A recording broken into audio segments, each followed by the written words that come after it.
Hi మామ, ఎలా ఉన్నారు? మీకెప్పుడైనా ఈ ఆలోచన వచ్చిందా?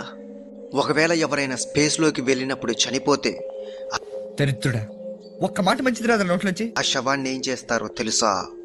తెలీదండి. భూమి మీదకి తీసుకొస్తారా లేక అక్కడే వదిలేస్తారా? నిజానికి ఇప్పటి వరకు అంతరిక్షంలో కేవలం 3 మాత్రమే చనిపోయారు. కానీ భవిష్యత్తులో అంగారకుడి మీదికి వెళ్ళేటప్పుడు ఎవరైనా చనిపోతే ఆ శవాన్ని భూమికి తేవడానికి నెలలు పడుతుంది.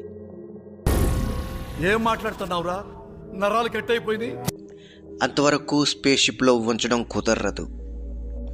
కాబట్టి నాసా శాస్త్రవేత్తలు ఒక క్రేజీ ప్లాన్ చేశారు.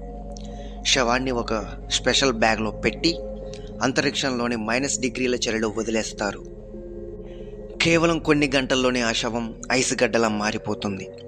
ఆ తర్వాత స్పేస్ షిప్ రోబోటిక్ ఆర్మ్తో దాన్ని కొట్టి పొడి పొడిగా మార్చేసి ఆ బూడిదను మార్స్ గ్రహం మీద ఉంచేస్తారు.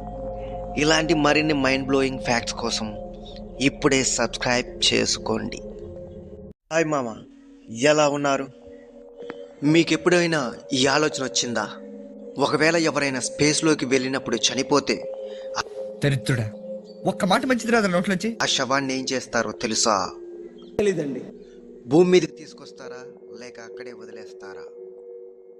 నిజానికి ఇప్పటి వరకు అంతరిక్షంలో కేవలం 3 మాత్రమే చనిపోయారు. కానీ భవిష్యత్తులో అంగారకుడి మీదికి వెళ్ళేటప్పుడు ఎవరైనా చనిపోతే ఆ శవాన్ని భూమికి తేవడానికి నెలలు పడుతుంది. ఏం మాట్లాడుతున్నావురా? నరాలు కట్ అయిపోయింది. అంతవరకు స్పేస్ షిప్లో ఉంచడం కుదరదు. కాబట్టి నాసా శాస్త్రవేత్తలు ఒక క్రేజీ ప్లాన్ చేశారు. శవాన్ని ఒక స్పెషల్ బ్యాగ్లో పెట్టి అంతరిక్షంలోని -డిగ్రీల చలిలో వదిలేస్తారు.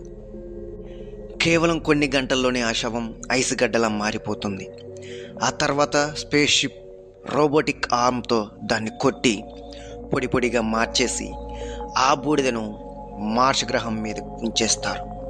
ఇలాంటి మరిన్ని మైండ్ బ్లోయింగ్ ఫ్యాక్ట్స్ కోసం ఇప్పుడే సబ్స్క్రైబ్ చేసుకోండి.